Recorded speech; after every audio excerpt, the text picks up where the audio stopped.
Bon, bonsoir à tous. Super content de vous retrouver ce soir. Alors, j'ai une réputation, moi, en conférence, c'est que je lance les conférences d'une façon assez spéciale, où ça va être assez sportif. Donc, d'entrée de jeu, vous allez comprendre à qui vous avez affaire, puisque je vais vous demander à chacune et chacun d'entre vous de vous lever.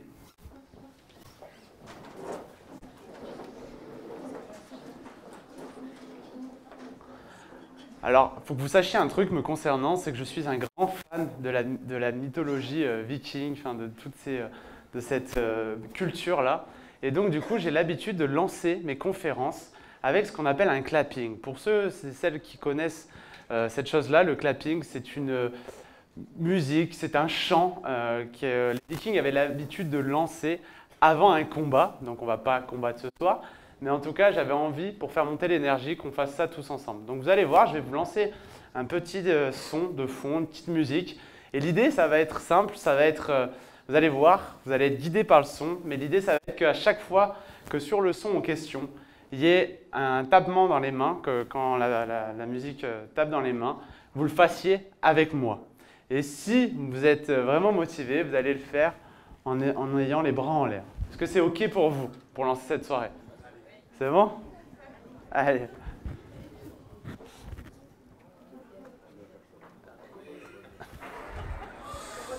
Ok, on va le faire ensemble. Vous êtes prêts? Mets les bras en l'air. Ok, je vous laisse faire. Hein. Le rythme va s'accélérer. Donc soyez bien attentifs. Hein.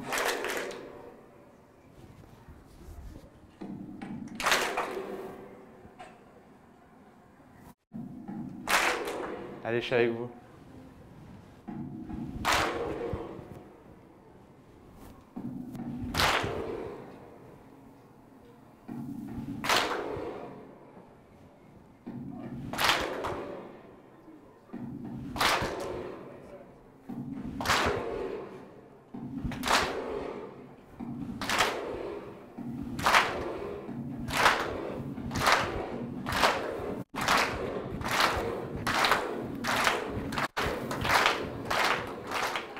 Ok, on va faire monter l'énergie de la salle. Est-ce que vous êtes chaud? Ouais? Ok, on tape dans les mains. Allez. Allez.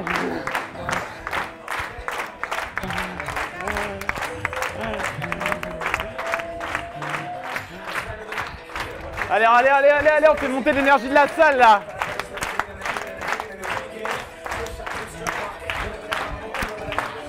Vous êtes chaud ou pas? Allez, plus fort.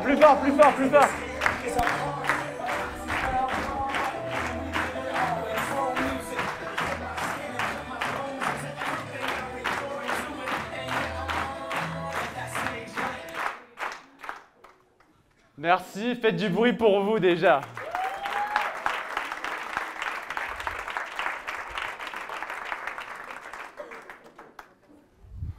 Vous pouvez vous asseoir. Hein.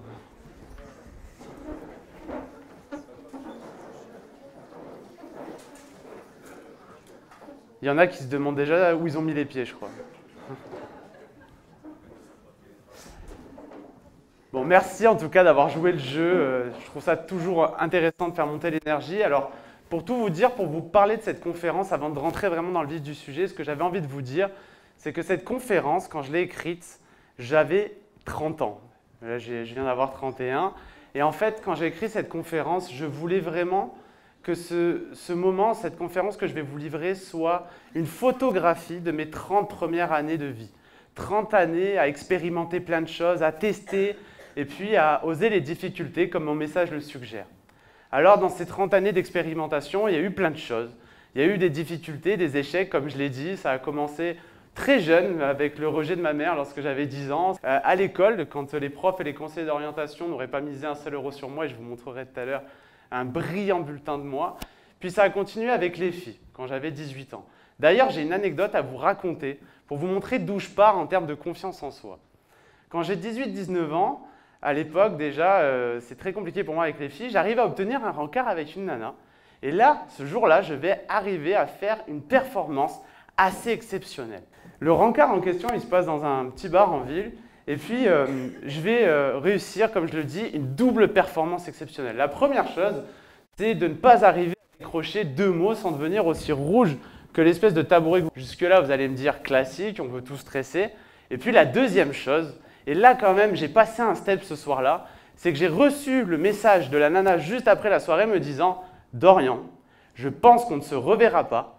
Je ne compte pas fréquenter un mec qui passe plus de temps à mater la serveuse qu'à me regarder moi. » Là, je sais ce que vous êtes en train de vous dire, pas très respectueux en rencard, alors que pas du tout. La vérité était tout autre. C'est qu'à l'époque, en fait, j'avais une malformation de la mâchoire et qui faisait que, en fait, j'étais tellement mal à l'aise à l'idée d'être face à elle qu'à chaque fois qu'elle me regardait, je détournais le regard. Elle s'est dit quoi? Le mec mate la serveuse. Voilà. Pas très glorieux. Donc, voilà le type de performance que j'étais capable de réaliser à l'époque par manque de confiance en moi.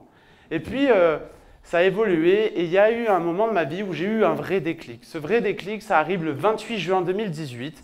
Ce jour-là, en fait, je traverse une tempête émotionnelle. Je ne suis pas très bien, je suis chez moi, je suis cloîtré au lit parce qu'en fait, je viens de me faire opérer de l'épaule. Et quand vous cloîtrez au lit un hyperactif qui a l'habitude de beaucoup bouger, eh bien, il se met à beaucoup penser. Et j'ai eu des questions existentielles qui sont venues sur ma vie puisque j'étais très triste. Et je me suis posé la question suivante. Comment on fait pour être heureux ? C'est une question qui paraît très existentielle, mais qui est pourtant très profonde. Et ce soir-là, je n'ai pas trouvé mieux que de demander ça à mon moteur de recherche Google. J'ai tapé dans mon moteur de recherche Google « Comment on fait pour être heureux ?» Et ce jour-là, il a eu la bonne idée de me sortir une vidéo d'un mec qui fait le tour du monde en posant la question suivante aux gens « C'est quoi le bonheur pour vous ?» Et en fait, l'interview sur laquelle je tombe, la personne en question met 1h30 à répondre à cette question. Elle va mettre des mots sur 20 ans de ma vie. Je vais mettre 3h30 à regarder la vidéo. Je vais beaucoup chialer. Et je vais en ressortir avec une idée précise. C'est que dès lors qu'on rend les autres responsables de notre malheur, on n'est plus maître de notre bonheur. Et donc du coup, suite à ça, ça m'a poussé à aller entreprendre plein de choses. Je suis allé me former à ce qui me passionnait vraiment, la psychologie, la préparation mentale, la performance. Je suis allé rencontrer, interviewer des personnalités publiques avec l'idée de comprendre comment ils en étaient arrivés là, malgré l'adversité.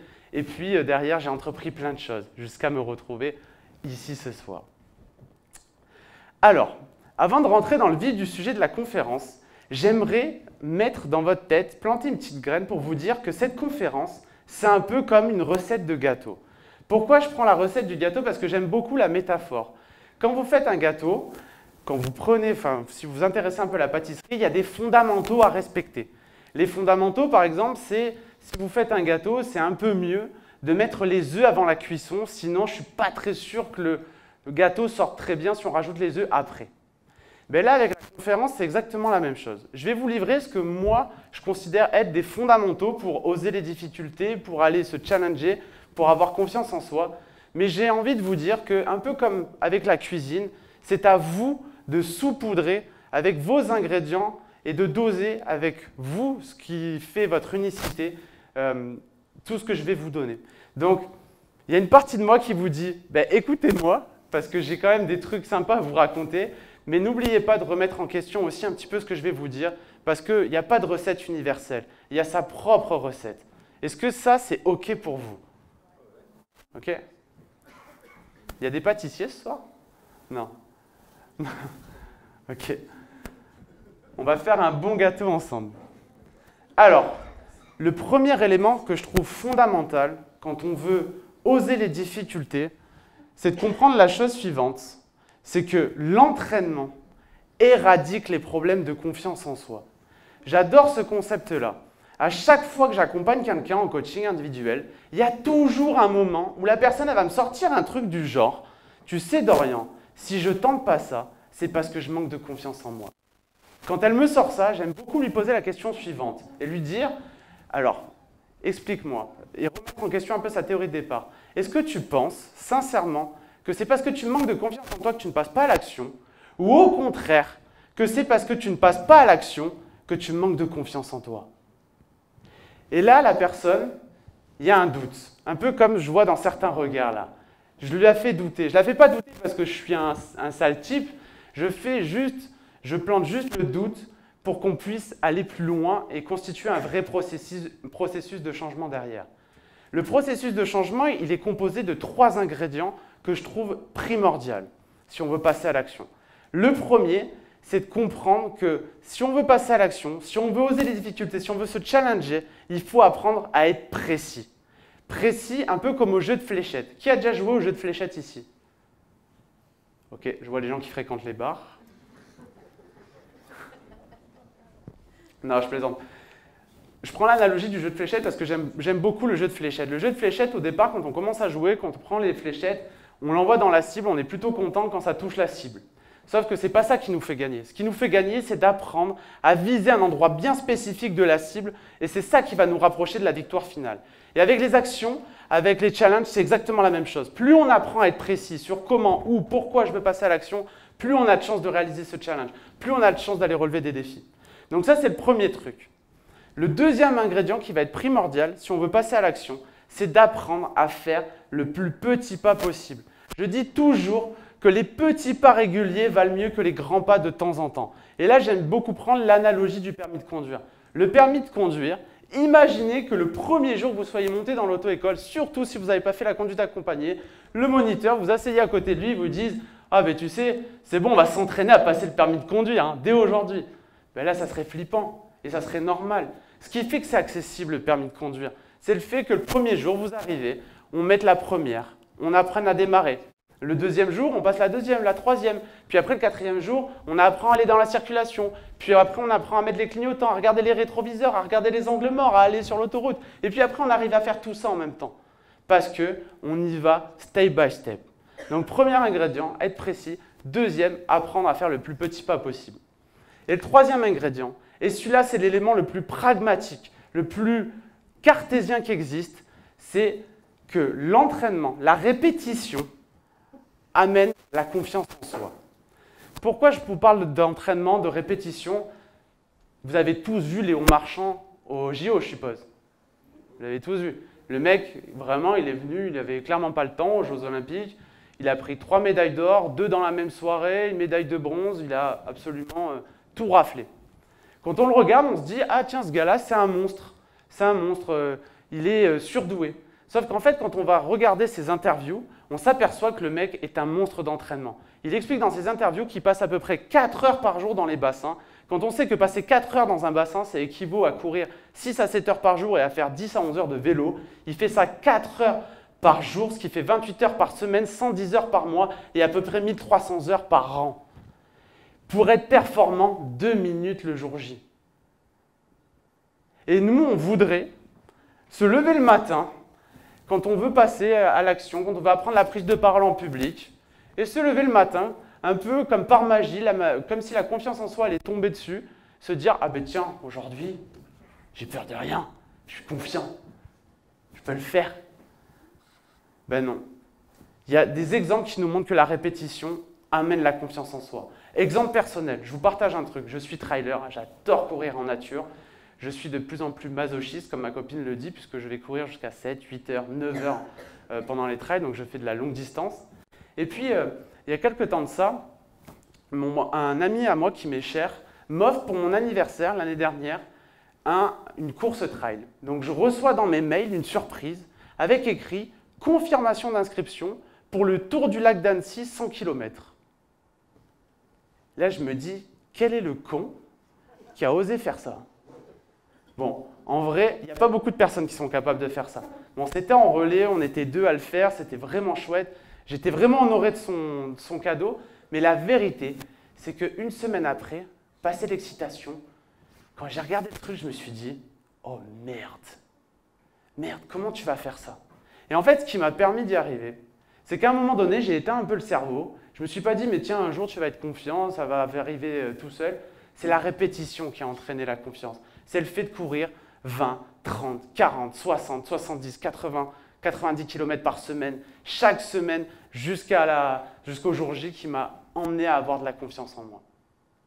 Donc ça, j'ai envie de vous dire, gardez ces 3 éléments en tête, c'est que l'entraînement éradique les problèmes de confiance en soi, permet de gagner la confiance en soi et que c'est le croisement parfait entre la précision, entre les petits pas et entre le fait de répéter toutes ces actions qui va emmener de la confiance en soi.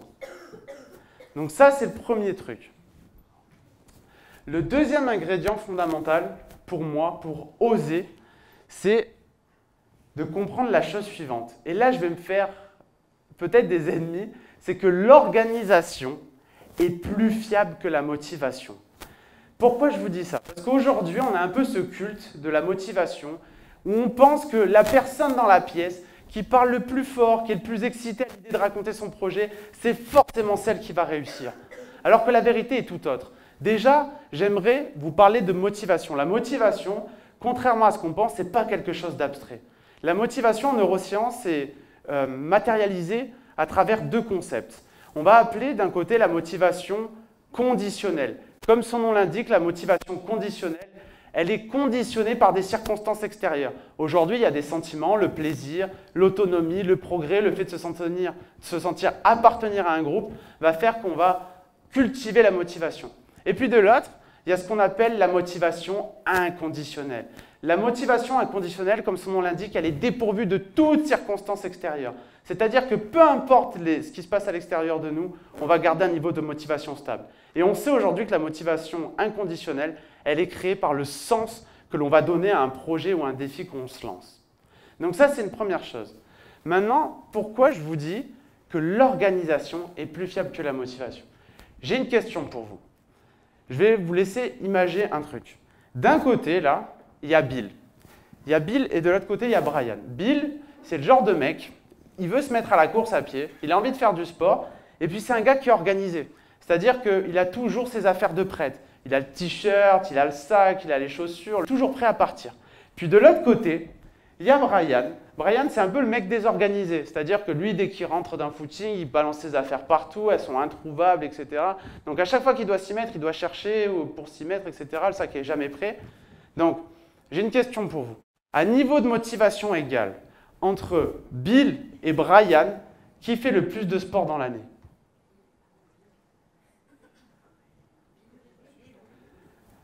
Pourquoi Bill? Parce qu'en fait, Bill fait un truc très simple, un concept que j'avais envie de vous partager ce soir.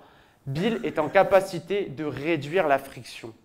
Réduire la friction, qu'est-ce que c'est? C'est cette idée que pour passer à l'action, pour comprendre, pour passer à l'action, c'est-à-dire pour aller réaliser le défi que j'ai envie de réaliser, je vais faire en sorte qu'il y ait le moins d'étapes possible, que j'ai le moins de volonté possible pour réaliser le truc que j'ai vraiment envie de réaliser. J'ai un exemple à vous partager. Google, récemment, a fait un truc assez exceptionnel dans leur entreprise. Google, c'est une entreprise où il fait bon vivre, on le sait. Il y a une garderie, il y a des conditions de travail exceptionnelles et il y a une cafétéria d'entreprise, plutôt une cantine qui est top, de la restauration. Et en fait, cette restauration, les employés y ont accès à volonté. Et en fait, qu'est-ce qui s'est passé? Ils se sont rendus compte, après quelques mois, qu'il y avait beaucoup d'employés qui étaient en obésité, qui consommaient beaucoup de calories. Et en fait, ils se sont rendus compte que ça avait même un impact sur les performances de l'entreprise.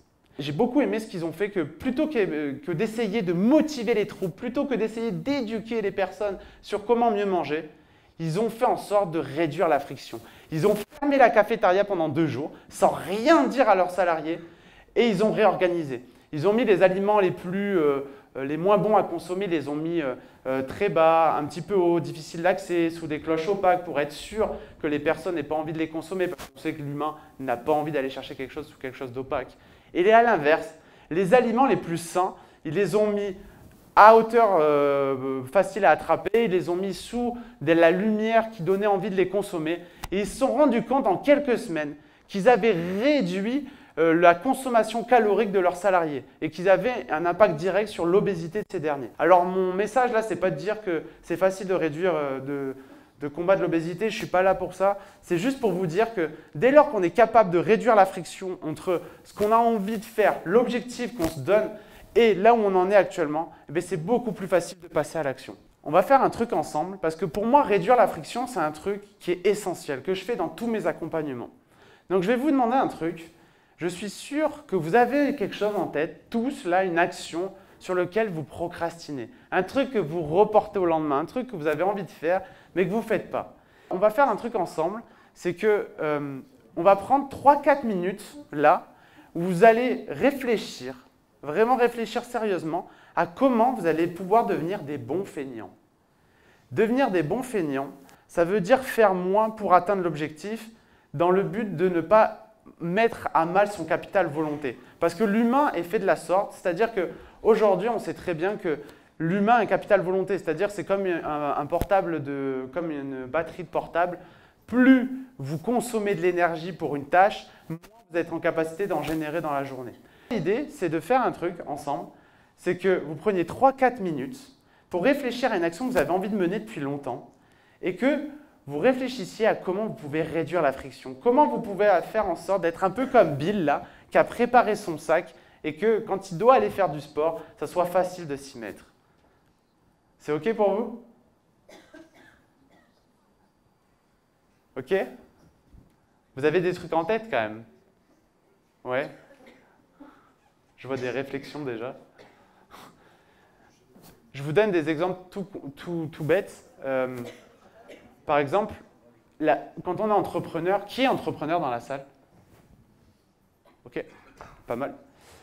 Quand on est entrepreneur, il y a un truc qui est vraiment compliqué à faire. Peut-être vous allez me le confirmer, c'est la prospection. Ah ouais, j'entends rigoler déjà. Tout le monde déteste prospecter. Moi, y compris, hein, mais il y a un moment, il fallait que je le fasse. Et donc, sur une thématique, là, je suis beaucoup en train d'aller chercher des CEO de grosses boîtes pour faire des conférences dans de très grosses entreprises.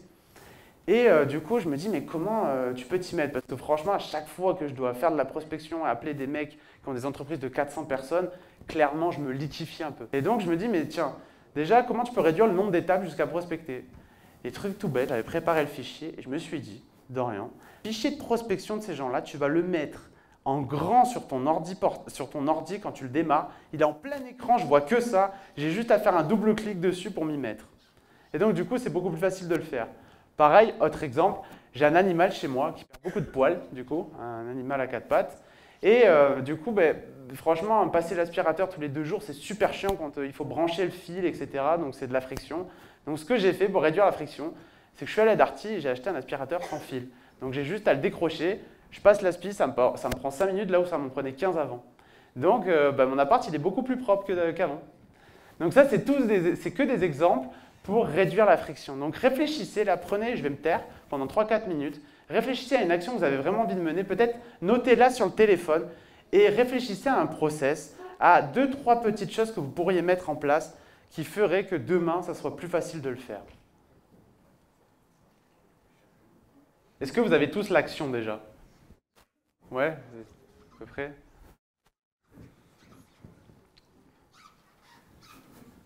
Quand vous avez le process là, en tête, juste levez la main pour que je sache qui a fini.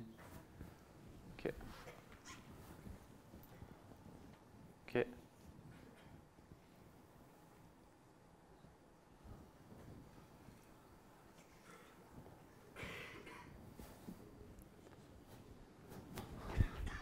Tiens, on va partager. Tu as levé la main. Est-ce que tu peux nous partager, si tu es OK, l'action en question et comment tu vas réduire la friction? Tiens, je te laisse le micro. C'est pas forcément professionnel, mais en fait, je suis en train de passer le permis bateau et ça fait 2 mois qu'il faut que je passe la partie code. Et puis je donne d'autres priorités. Donc la seule façon de faire, c'est que tous les soirs, de me donner 1 heure de mon temps, voilà, au lieu de regarder la télévision et pour passer du temps à étudier, c'est tout. Il n'y a que ça.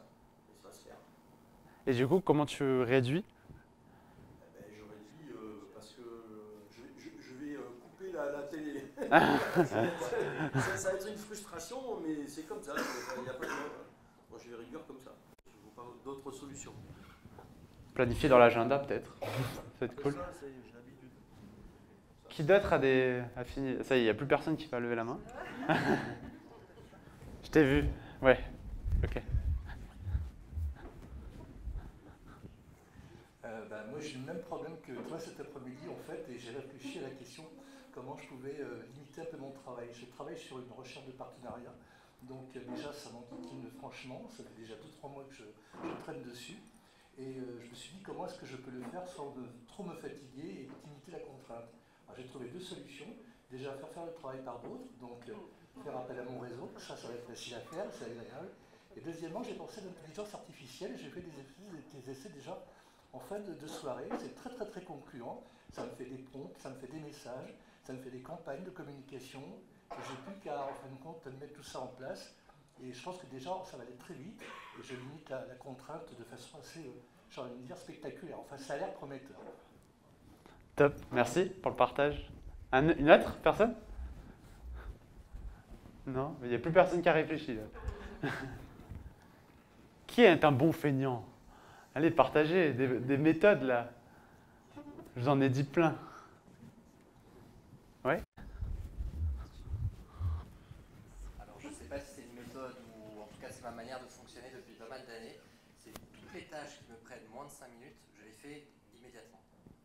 Et il y en a énormément dans la journée, en comparant par rapport à d'autres personnes qui après ça les agace parce qu'ils sont sur le bureau ou sur l'ordinateur.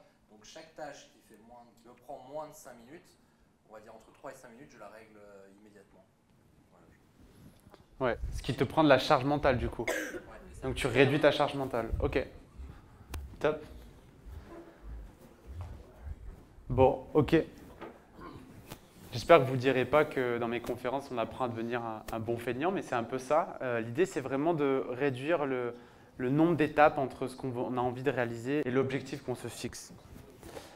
Alors, donc l'organisation est plus fiable que la motivation. Je vais vous donner du coup le troisième ingrédient fondamental que je trouve hyper pertinent. C'est le suivant, c'est de comprendre que notre niveau de croissance est toujours proportionnel à notre capacité de résilience. Ça, j'aime beaucoup vous partager un truc là-dessus, c'est de vous dire, je ne sais pas si certains la connaissent cette étude, il y a une étude qui a été menée à Oxford il y a quelques années de ça, sur les enfants. Ils ont pris des enfants, ils les ont mis dans une pièce, un peu comme là, ils ont pris à peu près 30 ou 40 enfants, avec la consigne suivante. Ils les ont assis, ils ont posé un marshmallow devant eux, un bonbon bien appétissant. Ils leur ont dit, ceux qui auraient la capacité de résister le plus longtemps à manger le marshmallow, en auraient potentiellement un deuxième, voire un troisième. Et en fait, ils se sont rendus compte qu'il y avait 3 groupes d'enfants qui se constituaient quand ils faisaient ça. Il y avait les premiers qui défonçaient leur marshmallow à peine les adultes sortis de la pièce. Il y avait les deuxièmes qui essayaient de résister tant bien que mal, qui vraiment mettaient du cœur mais qui à un moment cédaient. Et puis il y avait un troisième groupe de jeunes qui, eux, mettaient en place des stratégies pour justement réduire la friction, mettre le marshmallow à un autre endroit pour ne pas avoir à le consommer et du coup résister à la tentation. Et en fait, je vous parle de ce truc-là parce qu'en fait, ce qui est intéressant, c'est qu'ils ont suivi ces enfants sur 30 ans et ils se sont rendus compte qu'il y avait une corrélation. Les enfants qui avaient la capacité de résister à la gratification immédiate, c'est-à-dire à manger le bonbon, et les enfants qui s'étaient construits la carrière professionnelle la plus réussie sur le papier et la vie de famille la plus épanouie.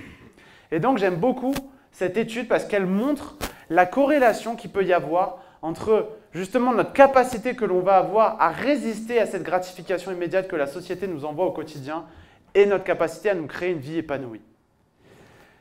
Il y a plein de choses qui nous montrent dans l'histoire que les gens qui ont résisté à la tentation, à la critique, à la difficulté, ont réussi à se créer des vies magiques. J.K. Rowling. Vous connaissez J.K. Rowling? Tous. S'il y en a un qui me dit non, J.K. Rowling, c'est l'écrivaine de Harry Potter, donc le plus gros succès aujourd'hui mondial en termes de livres, films, etc. Il faut savoir que cette femme, elle a été refusée de 12 maisons d'édition. 12 maisons d'édition, certains lui ont même dit que ses scénarios étaient pourris et que même des enfants de 10 ans ne liraient pas ça ou n'écouteraient pas ça. Michael Jordan, qui est aujourd'hui considéré comme un des plus grands basketteurs, si ce n'est le plus grand basketteur de tous les temps, a raté plus de 9000 tirs dans sa carrière, dont 26 tirs décisifs qui donnaient lieu en fait à la victoire ou à la défaite de son équipe. Elvis Presley, à qui on a dit après sa première scène qu'il ferait mieux d'arrêter la musique et d'aller conduire des camions. Tous ces gens, ils ont résisté à la critique, ils ont résisté à l'inconfort pour se créer des vies magiques. Maintenant, ce que j'aimerais vous dire, c'est que vous voyez, tout à l'heure, je vous disais que je partais de loin en termes de confiance en soi. Et franchement, quand je vous dis ça, c'est que vraiment, je suis ici face à vous, mais il n'y a rien qui me prédestinait à être face à vous aujourd'hui. Quand j'étais à l'école, je pense que les conseillers d'orientation et les profs n'auraient pas mis un seul euro sur moi. Et je vais vous prouver que l'école ne nous définit pas. Pour ça, j'ai besoin d'une personne. D'une personne pour m'aider. Elle ne va rien avoir à faire, juste lire. Allez, qui vient? J'ai vraiment besoin de quelqu'un. Allez, c'est pas si dur. Allez, merci.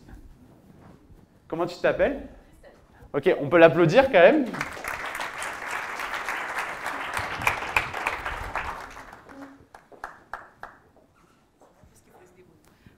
Merci. Hein.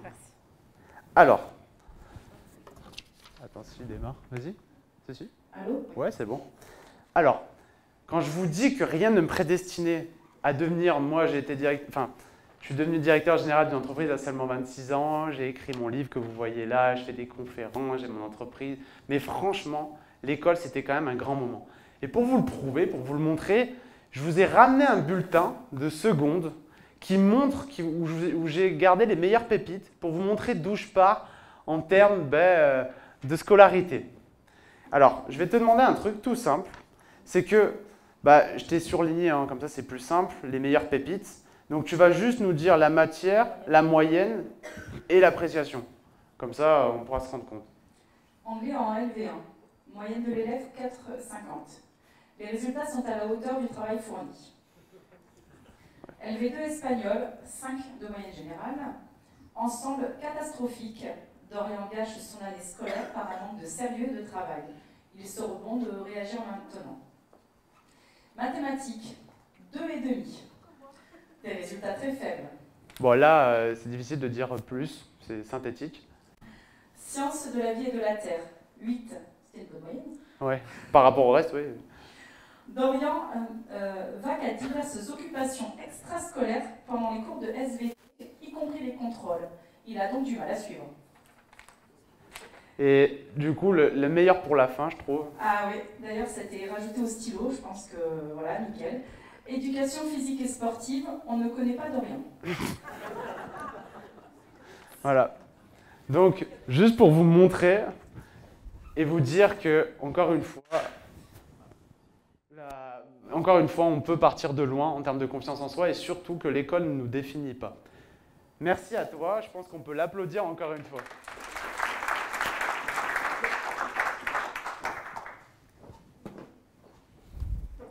Est-ce qu'il y en a parmi vous qui partent de loin aussi, à l'école?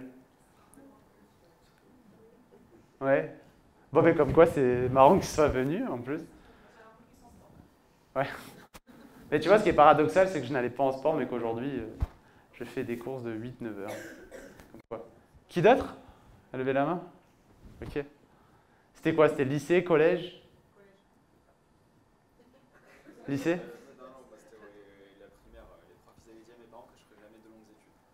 Okay. Et t'as fait quoi? Et du coup, je fais un bac plus 5. Ok, bravo, bien joué.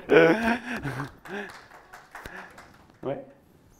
Pareillement, à la fin de. Je fais une prépa compta, on m'a dit aucun avenir dans l'enseignement supérieur. J'ai un master en ressources humaines, j'ai un bac plus 5 et des spécialisations. Bravo, je crois qu'on peut applaudir aussi. Tu disais? Ouais. Moi, collège. Ok. Voilà, catastrophe parce que harcèlement moral à l'école. Forcément, les notes en chute libre parce que je voulais absolument sortir de là-bas. Bon, je me suis débrouillée comme j'ai pu, je suis agent immobilier et ça va. Ok, bravo, bien joué. Ok, donc, troisième élément fondamental, c'est de comprendre la chose suivante, c'est que notre niveau de croissance est corrélé à notre capacité de résilience, y compris face à la critique et face aux échecs. Donc ça, c'est le troisième point. On va arriver sur le quatrième point, que je trouve le point le plus technique, mais qui est à la fois, je pense, le plus fondamental si vous voulez comprendre comment fonctionne le cerveau humain. Le quatrième point, c'est de comprendre que le processus est bien plus important que le résultat. Et là, je vous ai mis un schéma pour que vous compreniez bien l'idée. C'est que on va considérer en psychologie, en neurosciences, que nous, êtres humains, on est tous, tout le temps, en train de vivre des situations. Vous êtes d'accord que là, on est en train de faire la conférence, vous vivez une situation. Tout à l'heure, vous allez faire le cocktail, vous allez vivre des situations, vous allez parler avec des gens. Ce soir, si vous rentrez, que vous parlez avec votre conjoint, c'est une situation. Au travail, vous vivez des situations. Et toute la journée, on vit des situations. Et en fait, face à ces situations, vous êtes bien d'accord qu'on va réagir d'une certaine manière ou pas. Donc ce qui est intéressant, c'est de comprendre pourquoi on en arrive à réagir d'une certaine façon ou d'une autre. Selon vous, qu'est-ce qui fait, déjà, nous, au niveau psychologique, qui fait que nous sommes des êtres humains? C'est quoi qui nous constitue? Qu'est-ce qui fait qu'on est des êtres humains? C'est quoi le premier truc qu'on a dans la tête? J'ai entendu des pensées, ouais. Quoi le truc qui est plus ancré encore en nous? Conscience, émotion, ça vient après. Alors, je vous le donne, c'est les croyances et les schémas de pensée. En fait, on considère qu'un être humain, on est tous constitués de croyances au départ qui nous ont été induites par l'éducation que nous avons eue, par les expériences que nous avons faites, par les gens que nous fréquentons. Donc ça va générer des croyances et des pensées. Derrière, face aux situations, ces croyances et ces schémas de pensée vont nous faire générer, on va filtrer la réalité d'une certaine façon. Vous êtes d'accord? C'est ce qui explique que dans une situation similaire, il y a des personnes qui vont se mettre à pleurer de la situation, d'autres qui vont en rire. Et donc, ce truc-là fait et induit par les croyances que nous avons. Les perceptions, une fois qu'on a filtré les situations qu'on vit, en fonction de nos croyances, selon vous, qu'est-ce qu'on génère, qui fait qu'on est humain? Vous l'avez dit tout à l'heure. Des émotions, exactement. Donc, ces émotions vont nous faire générer des comportements et ces comportements vont nous faire avoir des résultats. Pourquoi je vous montre ce schéma? Parce que ce schéma, il peut très bien être perçu comme soit un cercle vicieux, soit un cercle vertueux. Je vous montre un exemple personnel de cercle vicieux. J'ai grandi avec la croyance « je ne mérite pas d'être aimé ». J'ai ma maman qui m'a dit lorsque j'avais 10 ans que si elle avait le choix, elle m'échangerait contre l'enfant qu'elle a perdu. Pas top pour se construire l'estime de soi, mais du coup, j'ai généré une croyance « je ne mérite pas d'être aimé ». Donc forcément, quand je me retrouvais dans une situation et encore plus en amour, où je pouvais être aimé, qu'est-ce que j'avais comme perception? Ah, danger, peur, fuite, comportement, ça ne peut pas marcher. Et je renforce le schéma que je ne suis pas fait pour être aimé. Donc le schéma s'endurcit. Pareil, avec l'argent, ça peut être intéressant. Il y a beaucoup de croyances. Moi, j'ai été éduqué par certaines personnes qui m'ont dit « Ah, mais tu vois, lui, là, il roule dans une belle voiture, c'est un con. Hein. » Donc c'est difficile, dans cette situation-là, avec cette croyance, que quand on est dans la position d'avoir de l'argent, d'en générer encore plus. Parce que je me disais quoi? Quand j'étais dans des positions où je pouvais en générer plus, je me suis dit « Ben non, Dorian, tu vas surtout pas devenir un gros con. Donc tu vas arrêter d'en générer. » Et donc là, le cercle est vicieux, parce que je reste dans mon truc. Maintenant, il y a deux façons pour moi de transformer ce cercle vicieux en cercle vertueux. Première chose, c'est de faire un peu en sorte, c'est un peu la méthode bourrine que moi j'ai beaucoup expérimenté quand j'étais plus jeune, c'est directement d'aller changer ses comportements. Comment on fait ça? Je vous partage une anecdote. Je vous ai parlé de ma confiance en soi exceptionnelle avec les filles en début de conférence. Et bien à 18 ans, il s'est avéré un truc qu'on a tous connu, la première sortie en boîte de nuit. La première sortie en boîte de nuit avec mes potes, c'était vraiment l'occasion de montrer qui on était. Montrer qui on était quand on était un mec à 18 ans, c'était être en capacité d'aller aborder des filles dans la boîte de nuit. Sauf que forcément, quand on allait dans des calés, qu'on ne se sent pas bien dans sa peau, on est en stress à l'idée de faire ça, on ne se sent pas bien et on se demande comment on va faire.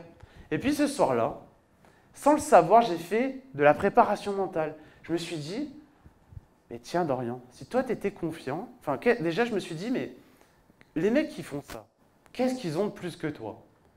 Et là je vais me dire, réponse basique, Dorian, ils sont confiants les mecs qui font ça. Ok.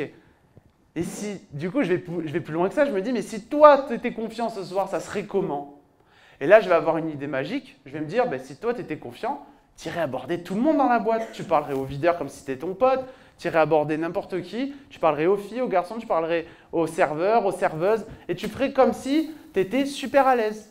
Comme si. Et bien ce soir-là, je l'ai vraiment fait. Je suis allé aborder tout le monde, j'ai parlé à plein de filles, et quand même, j'ai réussi à obtenir 2 numéros de téléphone. On applaudit. Je vous partage cette histoire parce que ça montre que dès lors qu'on est capable de changer ses comportements, ce qui va se passer, c'est que on modifie aussi les résultats. Et quand on modifie les résultats, on plante une graine dans nos pensées, dans nos croyances, que dans une situation similaire, la fois prochaine, ça peut être différent. Autre façon de changer ce cercle vicieux en cercle vertueux, c'est d'aller changer les perceptions. Comment on fait pour changer les perceptions? Il y a une méthode toute simple, c'est changer le questionnement que l'on a avec nous-mêmes. Je vous partage un exemple de ce qui m'est arrivé récemment. Je vais dans un lycée, il n'y a pas longtemps, intervenir auprès de jeunes qui doivent passer un oral du bac, l'oral de français en l'occurrence. Et donc c'est des jeunes qui sont en situation difficile, ils ne sont pas bien, ils se disent que l'école c'est pas pour eux, donc facile pour moi de créer un biais de ressemblance, surtout quand je leur parle de mes bulletins scolaires. Et il y en a un qui va me dire, tu sais Dorian, moi je ne suis pas fait pour lire. Il a dit exactement ce qu'il fallait pour me donner de l'énergie ce jour-là. Je vais lui poser 3 questions pour changer ses perceptions. Je vais lui dire, bon ok, moi je comprends, moi j'étais pareil, donc je crée un biais de ressemblance. Et première question, je lui dis, mais en vrai, tu n'es pas capable de lire ton livre de 150 pages. Mais combien de pages tu es capable de lire? Et il va me dire, je sais pas, et il me regarde un peu en rigolant, genre, te fous pas de ma gueule. Je dis, ben non, mais sérieux. Il me dit, ben 2 pages. Je dis, ok, 2 pages. Je dis, deuxième question, est-ce que tu peux me dire combien de temps il te reste jusqu'au bac de français? Et il me dit, 3 mois. Je dis, ok, 3 mois. Mais je dis, mais tu peux me calculer le nombre de jours que ça fait? Ben, il fait 3 fois 30, 90 jours. Ah, ok, 90. Troisième question, est-ce que tu peux multiplier le nombre de pages que tu es capable de lire par jour par le nombre de jours qui te restent jusqu'au bac? Et là, il ne m'a même pas répondu. Ses yeux se sont éclairés. Et en fait, il a compris que l'objectif n'était pas de lire un livre de 150 pages. L'objectif était de lire 2 pages par jour. Et 1 mois et demi après, je le croise dans le lycée, parce que je reviens, et il me dit « Ah, Dorian, mais j'ai réussi à lire mon livre ». Et en fait, en s'y mettant, en se disant l'objectif c'est 2 pages, il arrivait à s'y mettre plus facilement, il arrivait à faire 3, 4, peut-être 5 parfois, il a réussi à lire son livre. Et donc du coup, tu vas juste changer le rapport que tu as à l'objectif que tu te fixes, tes perceptions vis-à-vis de l'objectif, pour changer ton émotion vis-à-vis de cet objectif en question, et forcément les comportements ont changé, le résultat a changé, et il a pu lire son livre. Donc voilà comment on peut transformer un cercle vicieux en cercle vertueux. Soit la méthode bourrine façon Dorian, soit la façon plus douce avec le questionnement. Ça vous parle? Ok, très bien. Alors pour résumer en fait ce point-là, j'avais envie de vous laisser avec une image assez marquante. C'est la partie la plus osons les difficultés de la conférence, parce que je prends un risque quand je fais ça. Mais j'ai envie de vous laisser une image marquante. Pour ça, je vais avoir besoin de 2 personnes, mais très simplement, je ne vais pas forcément les faire venir. Est-ce qu'il y a 2 personnes qui peuvent me gonfler un ballon? Qui a du souffle? Ouais. Pas trop, hein, pas trop gonflé. Ok, et je vais avoir besoin d'une 3e personne, alors qui ne parlera pas, mais juste pour m'assister, parce que je vais avoir besoin de quelqu'un pour faire la démo avec elle. Qui peut m'aider? Tu veux m'aider? Allez, merci. Comment tu t'appelles? Je vais faire Damien. Damien. Ben déjà, on peut applaudir, Damien. Alors, attends, j'attends que les ballons soient gonflés. Tu peux le fermer, ouais, bien sûr.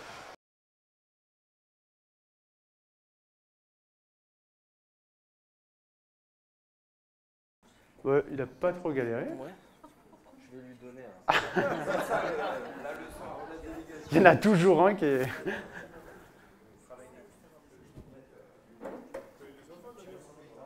Easy. Ok. En fait, garde-le.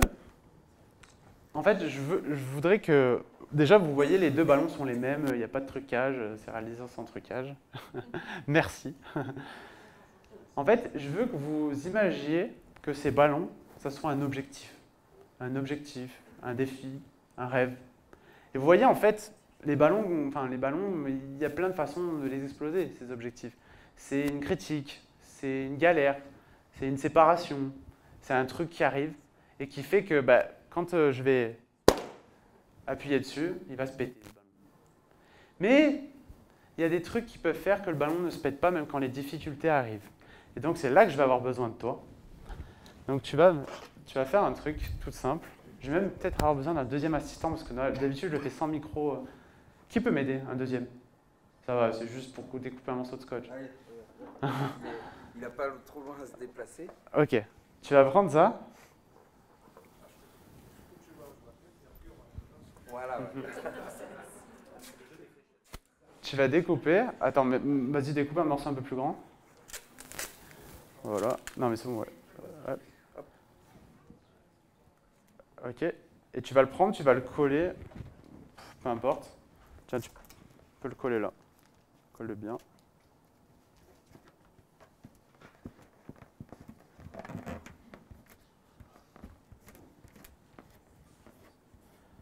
Ok. Tiens, je te laisse le micro.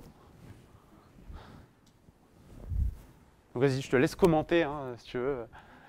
Oui. Tu commentes. On a récupéré un ballon. Je pense que ce ballon-là va être beaucoup moins simple à crever. Alors, c'est simple, hein, vous voyez, il y a le bout de scotch, il y a une aiguille. C'est la même aiguille, hein, je précise. Hop. Je passe au travers et il ne se passe rien. Il ne se passe rien. Et en fait, pourquoi je vous montre cette image? Parce que c'est pour vous montrer que si, et je vais être un peu vulgaire, si un putain de bout de scotch de 2 mm peut empêcher le ballon d'éclater, parfois il suffit d'un rien pour que les difficultés, les échecs ou ce qui se présente sur le chemin n'impactent pas vos rêves, vos objectifs. Et parfois, c'est rien. C'est juste, comme je le disais, une action qu'on n'a pas l'habitude de faire. C'est peut-être quelqu'un qu'on va aller chercher comme aide, une aide. Ça peut être aussi une émotion que je vais apprendre à vivre différemment, que je vais interpréter différemment. Et ce truc-là fait que le ballon n'explose pas. Ok? Merci à vous, les gars. On peut les applaudir.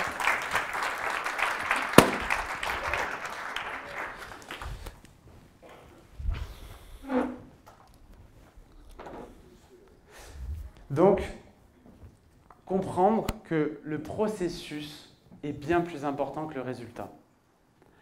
On va arriver sur le dernier point de la conférence Osons les difficultés.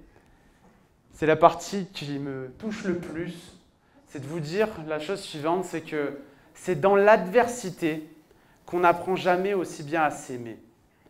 Pourquoi je vous dis ça? Parce que vous voyez tout à l'heure, là, je vous parlais un petit peu du trail là, qu'un de mes meilleurs amis m'a offert, enfin le cadeau empoisonné comme certains pourraient l'imaginer. Ce jour-là, en fait, quand on fait le trail, je vous partage cette histoire parce que ça fait 6 ou 7 heures que je suis en train de courir et il va m'arriver un truc qui m'arrive rarement. Au bout de 6-7 heures, en fait, je vais m'apercevoir que je suis vraiment très mal. J'ai à peu près 50 km de trail dans les pattes, 3000 mètres de dénivelé, c'est comme gravir, je ne sais pas, 6 ou 7 fois la Tour Eiffel. Et puis, je vais arriver au dernier ravitaillement. Au dernier ravitaillement, je vais m'asseoir, je vais être sur mon tabouret, comme ça. Et puis, je vais me dire, mais putain, mais pourquoi tu es là, Dorian? Qu'est-ce que tu fous là? Pourquoi tu te fais aussi mal? Quel sens ça a? Et en fait, je vais me rendre compte qu'à ce moment-là, je suis très vulnérable.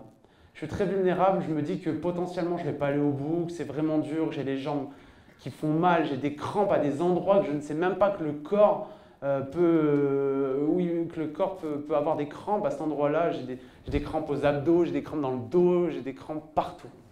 Et en fait, à ce moment-là, je vais me relever, je vais repartir. Et vraiment, je suis très vulnérable. Hein, parce que je vais même m'engueuler avec ma copine, ou je vais plutôt l'engueuler de ne pas être à l'arrivée, enfin à l'endroit pour me récupérer, parce que je me dis que je ne vais même plus pouvoir conduire ma voiture à l'arrivée. Et en fait, je vais repartir. Je vais repartir et puis il va se passer un truc absolument magique. Je suis en train de courir, j'arrive dans un chemin, prairie verte, c'est à Annecy. Et puis là, il y a un rayon de soleil qui arrive. Et je vais me dire, mais en fait, Dorian, si tu es là, c'est parce que tu aimes ça. C'est parce que tu aimes l'adversité. C'est parce que depuis que tu es petit, depuis que tu as 10 ans, c'est pour ça que tu te lèves le matin. C'est pour ça, c'est le fruit de ton message, Osons les difficultés. Et je vais comprendre la citation de Zoé Sklar qui a dit que pour qu'une étoile naisse, il faut qu'une nébuleuse gazeuse s'effondre. Elle a dit « émiette-toi, effondre-toi, il ne s'agit pas de ta destruction, il s'agit de ta naissance. » Ce jour-là, j'ai eu besoin de m'effondrer, j'ai eu besoin de m'émietter pour revenir à l'essence même de qui j'étais. Un monstre d'adversité, que j'aimais le combat et que c'est ça qui me permettait d'avancer. Et ce jour-là, je repars au moment où j'ai cette pensée-là qui vient Je me dis, pourquoi tu te bats? Je me bats pour l'enfant de 10 ans à qui sa mère disait qu'il ne méritait pas d'être aimé. Je repars, j'ai des larmes de gratitude qui coulent. Et puis je vais passer les 10 derniers kilomètres à courir comme je n'avais même pas couru les 40 premiers. Parce que j'avais reconnecté à l'essence même de qui j'étais grâce à l'adversité. Et c'est pour ça que je me lève chaque année au 1er janvier, et que je commence chaque année en écrivant 3 défis qui me font vibrer. 3 défis qui ont du sens pour moi. 3 défis qui me font peur, mais qui feraient de moi quelqu'un de fier à la fin de l'année. J'ai tombé sur une étude récemment qui montre que 95% des gens ont des regrets avant de mourir. Le regret de ne pas avoir pris un proche dans les bras, le regret de ne pas avoir fait le tour du monde, le regret de ne pas avoir créé la boîte qu'ils avaient envie de créer. 95% de gens ont des regrets avant de mourir. Je me suis fait une promesse il y a quelques années, c'est de ne jamais faire partie de ces 95% de gens-là et de faire partie des 5% de gens qui potentiellement ont eu des échecs, ont eu des difficultés, mais se sont relevés malgré l'adversité. Et il y a un défi que j'avais écrit l'année dernière. En début d'année 2023, j'avais écrit 3 défis, un défi pro, un défi sport et un défi plus émotionnel. Ce défi-là, en 2023, j'avais écrit au début de l'année sur une feuille, prendre mon père dans les bras et lui dire que je l'aime. J'ai mis toute l'année, j'ai essayé toute l'année de le faire, impossible d'y arriver. Toute l'année, j'ai essayé de trouver les moments pour être en capacité de faire ça. Je lui ai écrit une lettre de gratitude, j'ai essayé vraiment de lui dire impossible. Et puis vient le 28 décembre, et dans un moment qui n'était pas du tout adapté, je vais demander à mon père de faire une interview avec moi, une interview filmée, où l'idée c'est d'avoir une trace de lui, une trace de qui il était, pour potentiellement déjà le garder pour moi et potentiellement pouvoir le partager à ses futurs petits-enfants. Et en fait, ce jour-là, j'ai réussi à faire quelque chose que je n'avais pas du tout prévu de faire. Et plutôt que de vous l'exprimer, j'ai décidé de vous le montrer, même si ce n'était pas prévu au départ. Je vais vous montrer cette vidéo.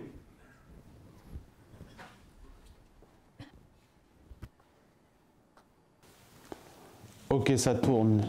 Le premier truc sur lequel je vais te demander, c'est comment toi tu te présenterais? Quelqu'un de simple, hein, déjà avant tout. Et après, dans la vie, quelqu'un qui aime aider l'autre. Quand on me demande souvent, je dis que la générosité, pour moi, les figures que j'ai eues, c'est toi et papy. Pour toi, c'est quoi comment tu définis la générosité? C'est ne pas être égoïste, c'est penser à ceux ceux qui ont besoin de toi, ceux qui ont besoin d'aide, ceux qui ont besoin, pas forcément financièrement, bien souvent c'est moralement, plus qu'autre chose. Dès que je sens quelqu'un qui a besoin d'aide, c'est plus fort que moi, il faut que j'aide. Oui, je suis fort, c'est vrai, je ne sais pas pourquoi, je suis fort devant les personnes qui vont partir, qui sont très malades, ou des cancers, ou comme mamie. J'ai assisté jusqu'au dernier souffle. Et ma grand-mère, c'est pareil, que papy, on a été là jusqu'au dernier souffle, quand elle était en maison de retraite. Et aussi parce que je ne voulais pas que papy soit seul à assumer la douleur, quoi. Donc j'étais là. Et plus généralement, au niveau de ta vie, c'est quoi tes plus grandes fiertés? Au niveau de ma vie, mes 2 plus grandes fiertés, ce sont mes enfants, toi et Sylvain, avant tout. Ça, je pense que c'est les 2 plus belles choses que j'ai pu avoir. J'aime mes enfants par-dessus tout. Et que mes enfants, c'est mes yeux, c'est ma vie. Et c'est peut-être pour ça aussi que des fois je suis chiant. Et si tu devais donner peut-être 2-3 conseils grand max à ta descendance, ça serait quoi les conseils que tu aimerais laisser? D'être honnête dans la vie, d'être droit, voilà. Et puis d'avoir des convictions, et dans ces convictions, aller au bout de ces convictions. J'arrive au bout de ce que je voulais te poser comme question. Écoute, moi merci cet échange, parce que je pense que ça servira, je vais le garder, c'était pour moi. Ouais. Et puis en tout cas, par rapport à ce que tu as dit tout à l'heure, moi sache que je ressens tout ce que tu fais, même si des fois t'es chiant. Mais en tout cas, mais en tout cas, je t'aime beaucoup. Bah, oui. Hein. Merci. Tu vas me faire pleurer. Je sais que tu l'exprimes pas toujours, mais je sais que tu le penses vraiment mais je le ressens quand même. Voilà, ça me va droit au cœur, mais je le savais.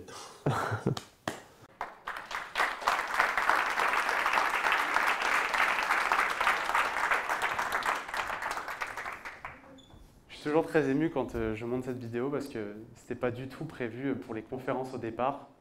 Et si je termine par cette vidéo, c'est pour vous dire que vous voyez, en fait, je vous ai partagé plein de choses depuis tout à l'heure. Aujourd'hui, j'ai des défis sportifs qui sont hors normes, courir 8-9 heures, faire des conférences, écrire un livre, créer sa boîte, diriger, faire une émission de radio. Tous ces trucs sont des défis hors normes. Alors que moi, paradoxalement, sur le papier, mon plus grand défi à moi, finalement, le plus difficile, c'était de prendre mon père dans les bras et de lui dire que je l'aime. Donc ce que j'aimerais vous dire, c'est que en réalité, il n'y a pas de bons défis. Il n'y a que nos défis en fonction de qui nous sommes. Et donc je vous souhaite d'aller relever vos défis, ceux qui vous font vibrer, ceux qui sont chers pour vous, et de vivre une vie sans regret, et surtout, d'oser les difficultés. Merci de m'avoir écouté.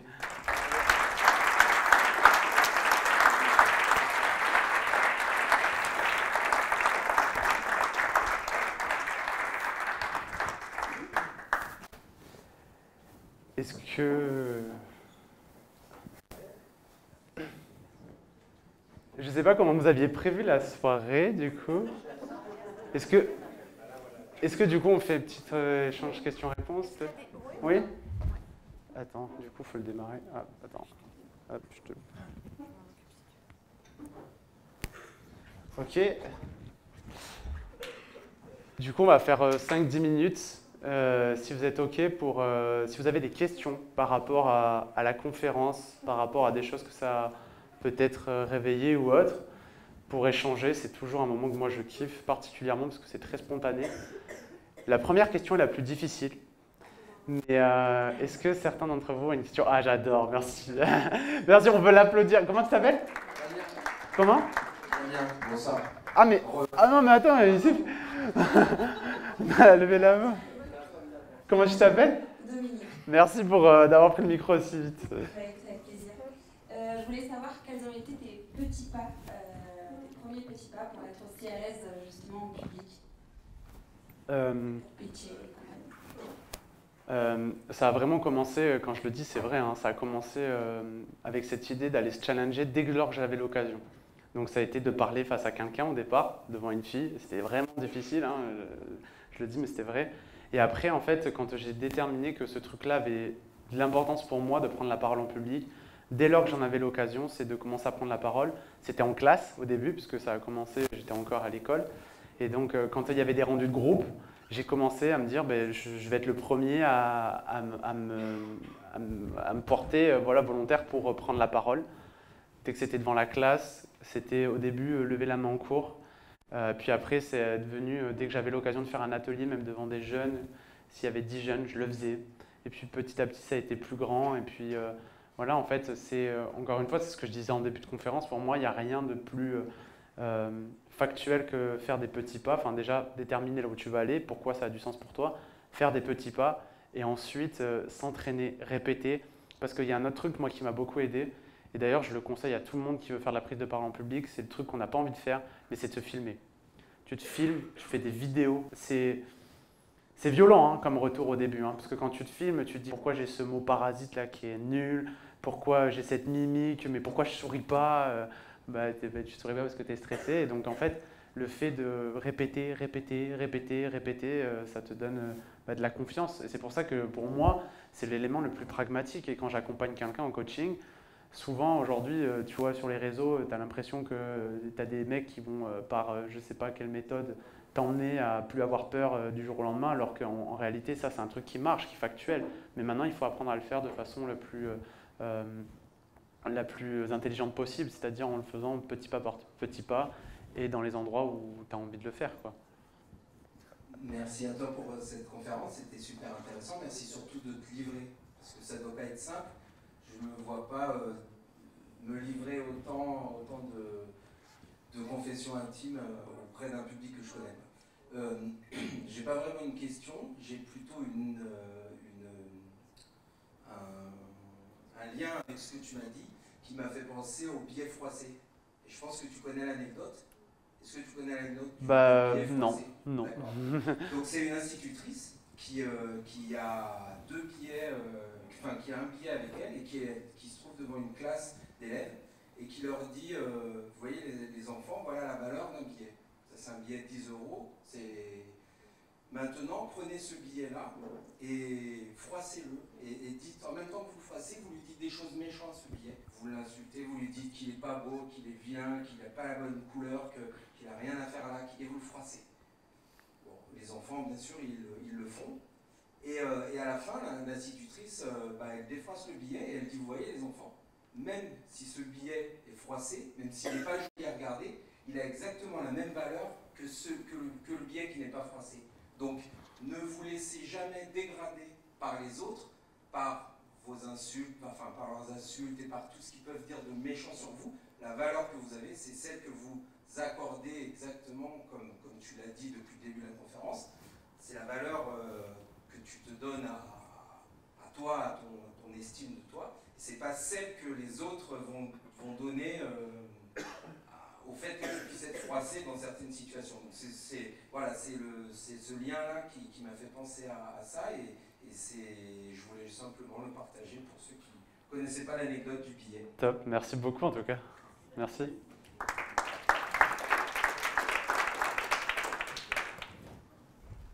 Bonsoir Dorian, merci pour la petite séquence émotion là. Je t'avoue que je fais quelques soirées comme ça, un peu conférence networking, c'est la première fois que j'ai failli un peu sentir monter les riches au bord des yeux. Je voulais savoir, bon, tu as l'air d'être visiblement quelqu'un d'assez accompli aujourd'hui. Et est-ce que tu veux pas nous spoiler tes 3 prochains défis pour 2025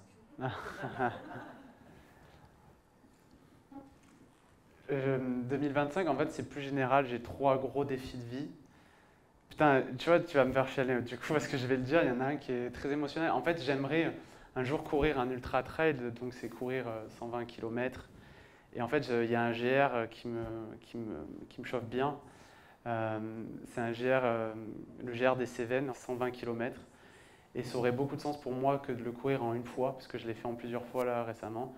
Et j'aimerais le faire en moins de 24 heures. Donc, poser un record là-dessus. Ça, c'est un truc qui a du sens, mais c'est plus grand. Il y a un deuxième défi qui est immense pour moi, tu vois, que je viens de ressortir. Et en fait, tu vois, c'est marrant que tu me poses cette question. Je vais m'engager à le dire en public parce que je ne l'ai jamais dit. En fait, j'ai un projet de reportage documentaire, Osons les difficultés, où j'irai relever ces 3 défis-là. Et il y a un défi qui serait d'aller revoir ma mère et de lui demander avec la plus grande empathie pourquoi. Pourquoi tu as été comme ça, en fait? Pourquoi ces mots? Qu'est-ce qui s'est passé en toi? Mais tu vois, sans jugement, tu vois, sans colère, sans rien, juste pourquoi? Juste pourquoi et qu'est-ce qui s'est passé en toi, tu vois, avec la plus grande empathie. Tu vois. Et après, il y en a un grand, c'est d'aller remplir des très grandes salles sur une conférence spectacle. Voilà. Voilà. Merci.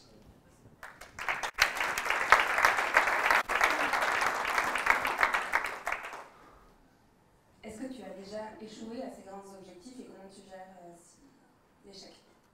Ouais, je peux te partager. Tous les jours, j'en ai en réalité. Tu vois, c'est paradoxal. J'ai oublié de le dire parce que tu vois, c'est vrai que. En plus, c'est un ami qui m'a fait remonter la chose. Il m'a dit, tu sais, dans les conférences, ça serait bien que tu partages aux gens que tu es toujours en chemin.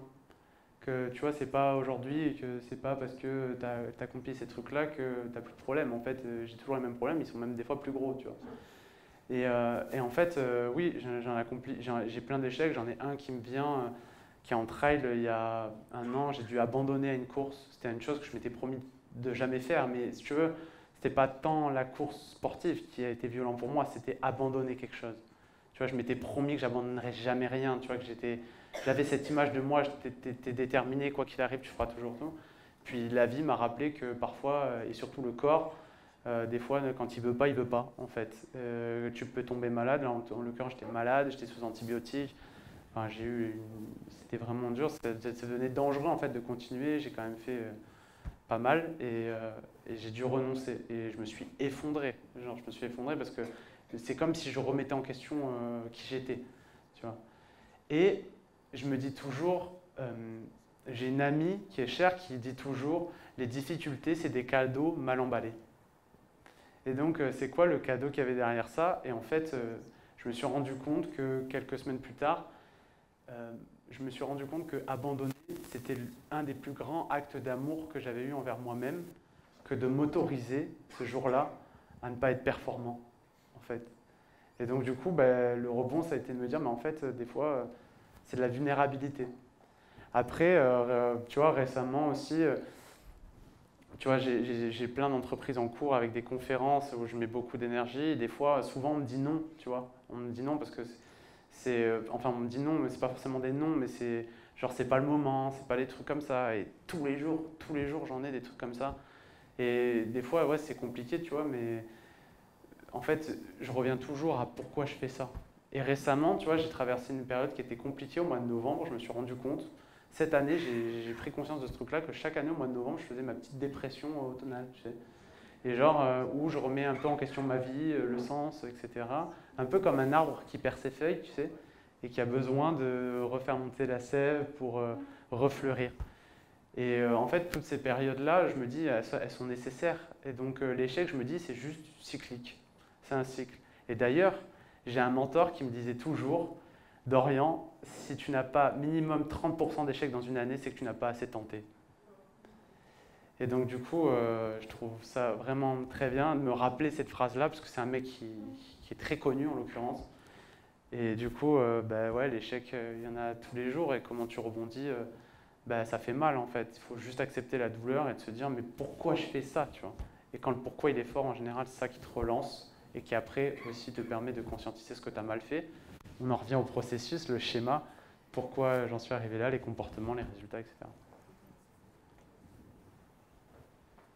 Ouais.